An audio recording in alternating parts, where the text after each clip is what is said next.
We got our first glimpse of Lightning hockey. The Prospects have 2 games down in the annual Prospects Tournament. Who stood out so far? We'll talk about it on today's Locked on Lightning.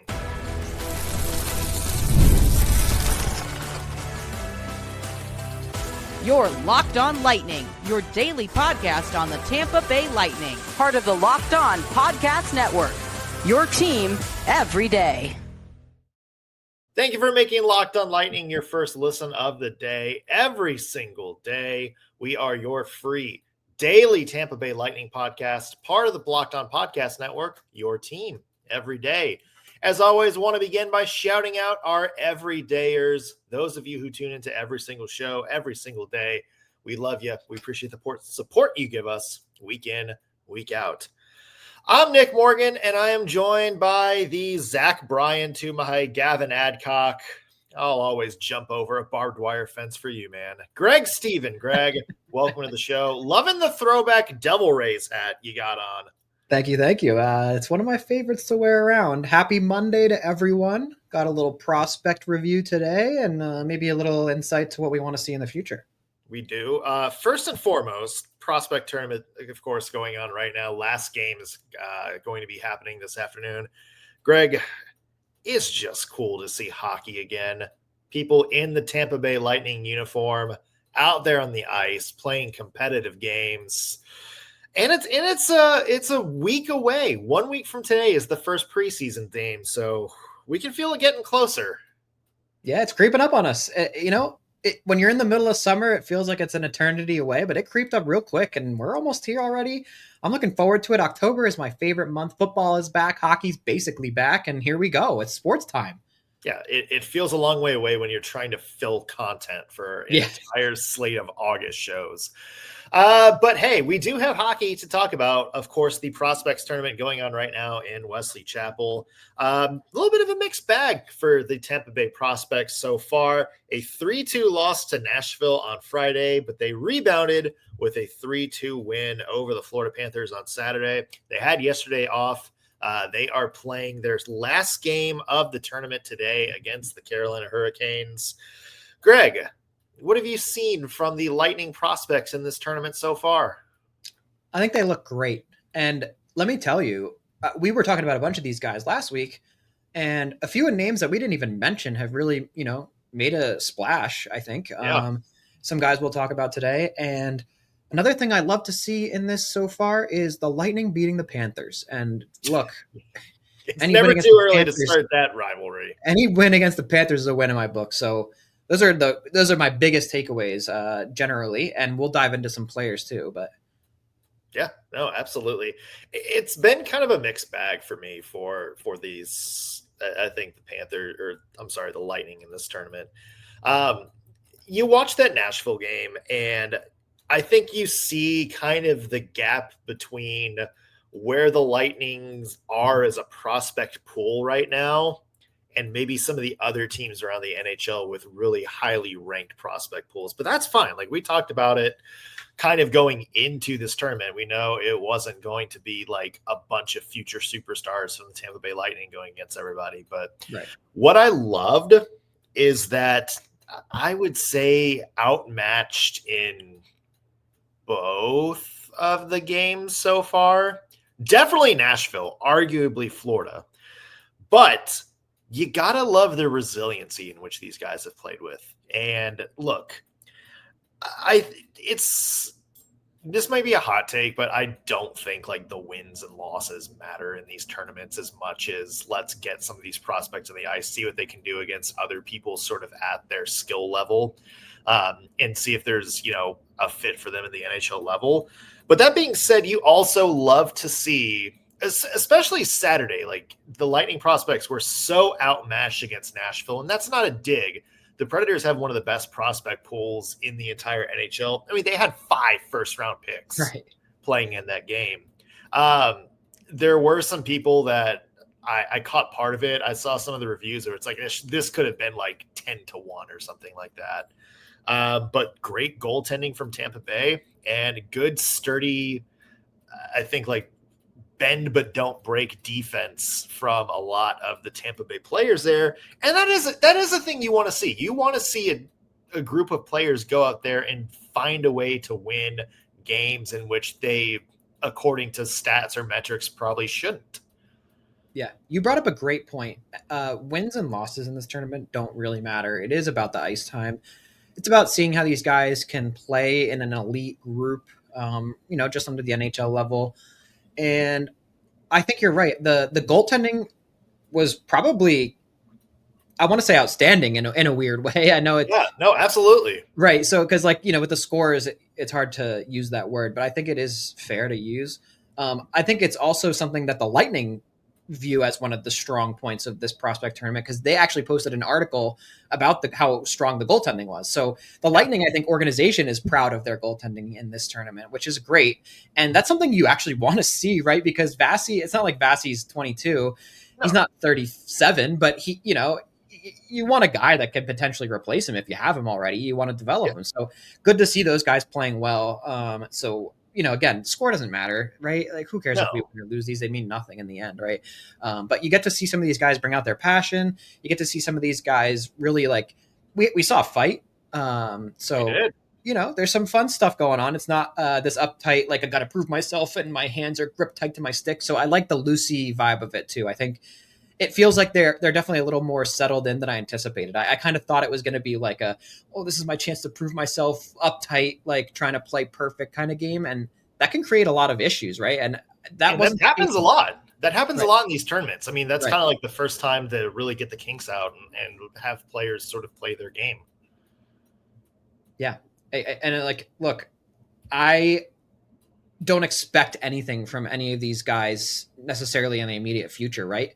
But after watching some of these, I think some of them actually potentially could play for the Lightning and see a handful of games coming in this season. There's a couple of people that I wasn't really closely watching that I think have impressed me so far. To your point, the two goalies, Harrison Mennigan, this is going to be his first year at the professional level. 21-year-old was in the Western Hockey League last year. Probably going to be like an ECHL goaltender unless something happens with Brandon Halverson or Ryan Fanti in Syracuse. The other day was Caleb Kyle in goal. He was a 7th round pick this year. Not even going to be in college yet. He's still going to be in the USHL. There's too many similar sounding letters here. He's got another year there before he goes to North Dakota. So these are two guys that, this might kind of be their best look from Tampa Bay Lightning pro scouts, and it's good to see them impress. Mennigan, especially, his performance Friday against Nashville really stood out to me. Stood on his head, a couple of really good saves, really good positioning throughout. Reflexes were solid. Does have the look of an NHL goalie, but it's just one of those things that we'll see. He's got a long way to go, but I was impressed with goaltending. Tying in your point about Nashville having 5 first rounders, I mean, when you play elite goaltending against a 5 first round team, I mean, that's awesome, right? I mean, you are proving yourself. And like you just said, and I brought up earlier, the Lightning seem to be proud of this as well. So I think they made a name for themselves. Like you said, they still have a little ways to go before they even really reach this level, but it's a great start. It's a great start. Yeah. A couple other players that we really love that stood out in this one. Obviously, there's a couple of big names that we're watching if you listen to Friday's show, but a couple other players that we didn't name that I think have had strong tournaments so far. We're going to dive into that and more from the Prospects Tournament when we come back. Today's episode is brought to you by Indeed. Hey, if you just realized that your business needs to hire someone new, like yesterday, how do you find amazing candidates fast? It's easy. Just use Indeed. When it comes to hiring, Indeed is all you need. So stop struggling to get your job post seen on other sites. Indeed's sponsored job puts your post at top of the page and helps you reach the right candidates fast. Now you can speed up your hiring process with a $75 sponsored job credit. Just go to Indeed.com/lockedon right now and support our show by saying you heard about it on Locked On Lightning. Terms and conditions apply. If you're hiring, Indeed is all you need. Welcome back to Locked On Lightning. Nick Morgan alongside Greg Stephen. And Greg, we're talking about some of the players at this current Prospects Tournament that have really stood out and made an impression so far. Who do you have on your list?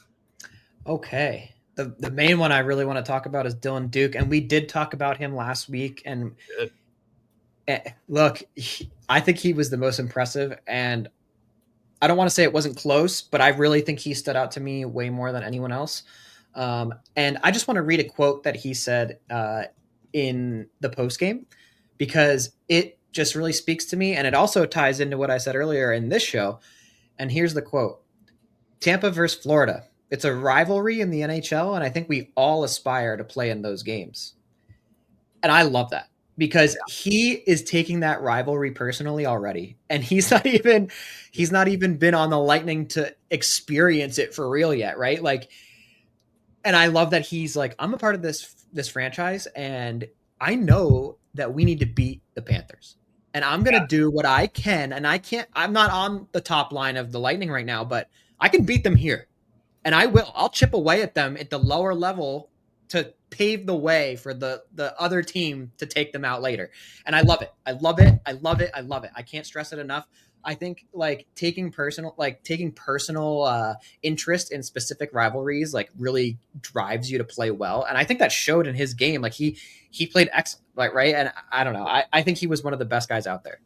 I agree 100%. And he, of course, had that really, really good feed on the game-winning goal to Petrie there right at the very end, which was good because I thought he was a little bit quiet in that first game, which is something I think we're going to talk about a little bit later on when we talk about what we want to see in day 3 today. But yeah, I mean, Duke's the elder statesman. He's the guy with the most. I need to double check that, but I think he's the guy with the most NHL experience of anybody. Played 2 games, so.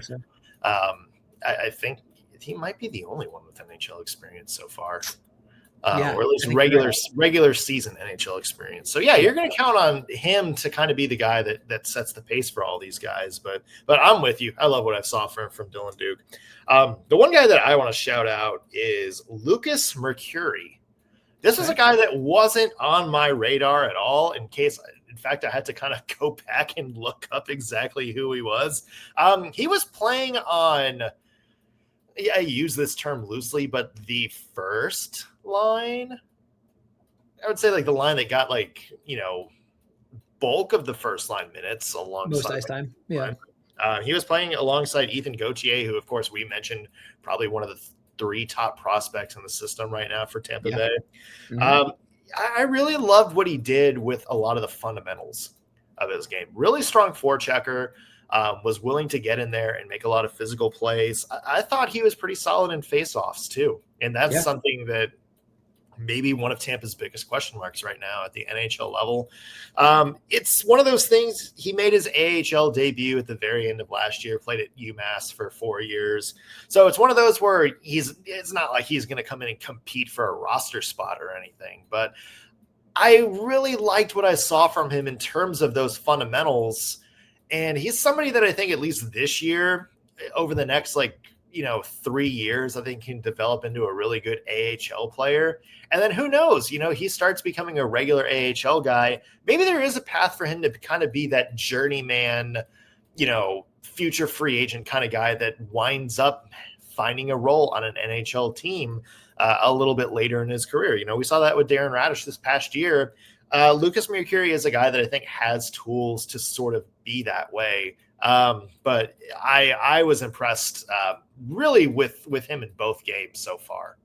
Love that. Yeah. And it's always great when we find these guys through watching that we didn't even bring up in our pre-prospect tournament chat, right? Like we didn't talk about him at all. And so that's awesome that he was able to stand out to guys like us who just watch these games. And this is why you watch these games, right? I want to go back to something you said about Dylan Duke. And I think you said you weren't super impressed early on with his performance. And I'm with you. I think that goes back to what we were talking about. I think he was maybe a little tight on his stick. He, like you said, he does have the NHL experience. So I think going into that locker room in his mind, maybe he's the guy that's like the vet, if you will, maybe for lack of a better word. So I think maybe that kind of contributed to that. He was maybe a little overthinking his style and game a little bit, and then you could see he settled in. And he had a great pass later on. So, looking forward to seeing how that goes out too. Yeah. Another guy that I think stood out to me was a guy in I think Friday's show you called out, and that was Max Groshev. Mm-hmm. We talked about him, the position switch earlier this year. Yep. He was kind of still figuring it out, but I sort of loved the chaos of it all. Yeah. Because it was were you ever like a Real Madrid or soccer guy at all? Not a huge soccer guy. Okay. Well, there's a player on Real Madrid called Marcelo who he was a left back, but he said, damn you and your positional restrictions. And he was just kind of played everywhere. Yeah. And that to me was Groshev a little bit in this game. Like was, you would look and he's like on the forecheck, like, right around the crease. I'm like, aren't you a defenseman? What are you doing there? But I kind of love it. And I kind of love that they give him a little bit of free will there. And I'm excited to see maybe if this was just like, it's the prospects tournament, just go out there and try to make a play. Or maybe if things are cooking in Syracuse a little bit and they're like, okay, this is a different kind of player. Let's see how we can use him a little bit. Yeah. This is the time you experiment too, right? So it's great to see them like just allowing things to happen, a little unnaturally maybe. But yeah, look, I think the ability to switch like that is so awesome and so unique. It reminds me of Travis Hunter, right? In the NFL. Yeah. So it's like a 2-position guy. And I like that a lot. So I'm excited to see where he goes. I don't think he's not a guy that's, contesting for a Lightning spot like we've been talking about, but, I think he has a bright future. Yeah, I agree on that. The last one I'll bring up is Grant Spada though. 'Cause look, he threw hands, and anyone that throws hands, like, we got to bring him up because he's only 18 years old. Yeah. So he at least understood the assignment, right? Yeah, exactly. He's 18 years old. He was eager to get out there and be like, this is what I do. Let me show you what I do. And if that's what he does, that's awesome. Draft pick this year. He was 7th round draft pick this year. Okay. Yeah. So it'll be a while before we see him, but you love to see anybody just throwing hands with another Florida Panther, right? And he's 6'5", so he's a big boy. We love our big boys here in Tampa Bay. We love our big boys. Couple players that we didn't mention. We didn't mention Ethan Gauthier in depth, and we also haven't mentioned Sam O'Reilly a lot. Nope. What have we taken away from their performances so far, and what do we want to see in this final final prospects tournament game? We'll talk about that in just 1 second. Today's episode is brought to you by FanDuel. NFL season is finally here, and FanDuel is making sure you're ready for kickoff with a can't-miss offer.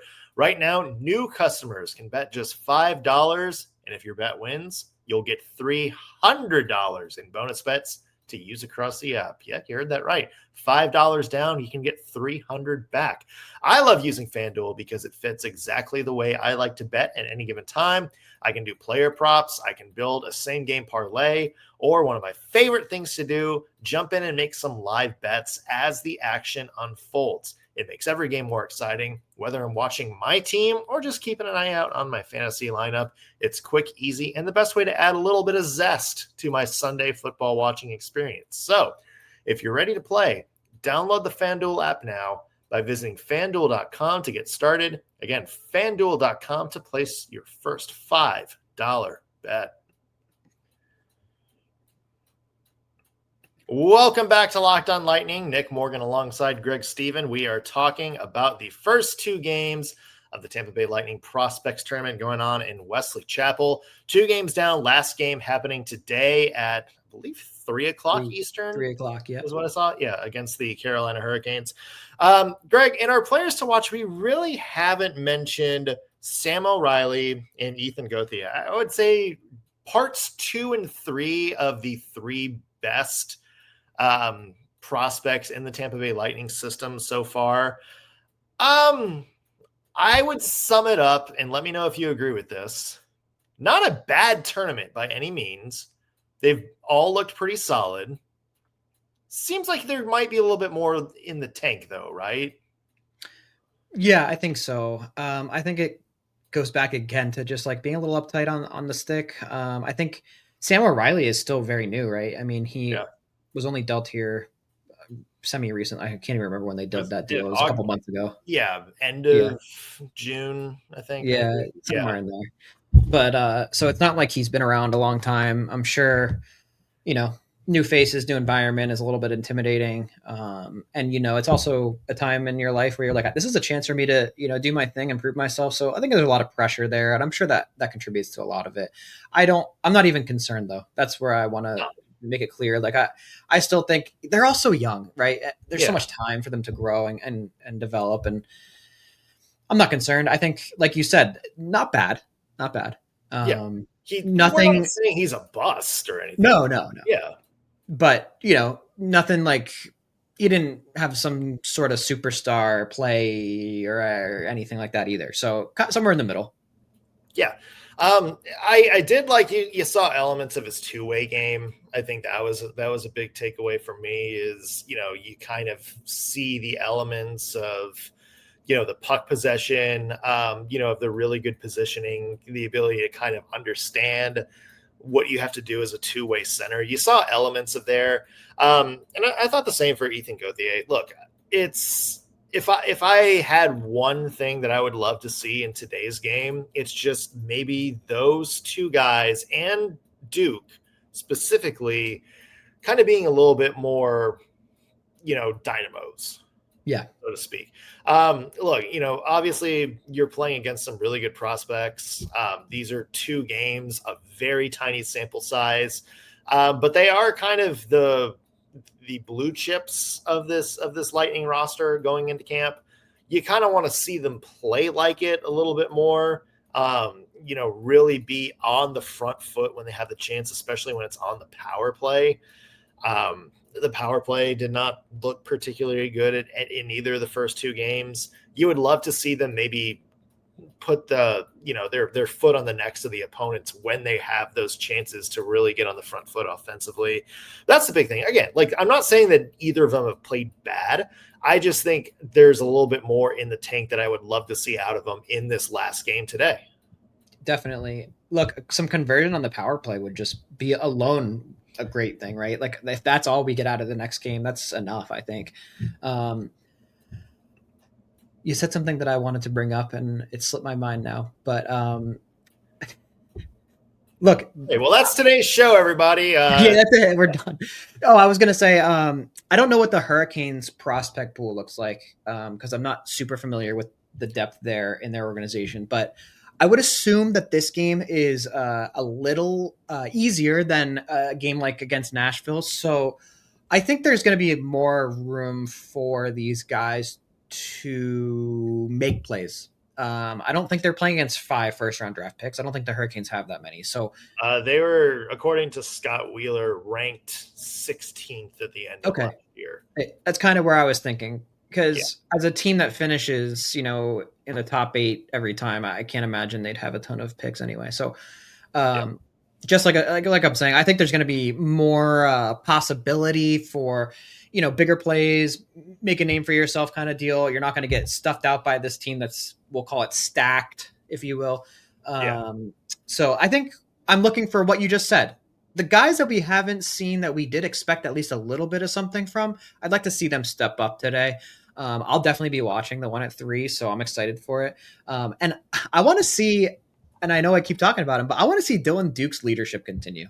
Because look, with the whole quote about the Panthers, he just seems like his post game interview, he's so calm and professional, and it's almost like he's 22, I think, and he acts like he's 30, right? Like he's got that emotional maturity, I think, that takes time for all humans to develop, regardless of what you do, right? But he's got it early, and I like that a lot about him. I'm really drawn to Dylan Duke. I think, like I said earlier, I think he's going to get a crack at the Lightning again this season. I think it'll be more than 2 games. I think he'll get 5 to 10, maybe 20. We'll see what they need at the time, but I think he has a real chance, especially with the maturity that he's shown so far. And look, if he shows that today more and more, and as the captain, awesome. I love it. Love it, love it, love it.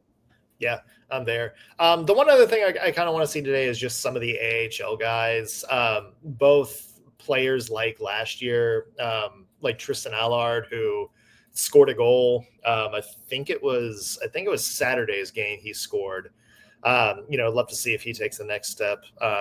Also guys like, Cooper Flinton, who are going to be coming in and competing for time. Lucas Mercuri, who we mentioned is going to start out in the AHL this year.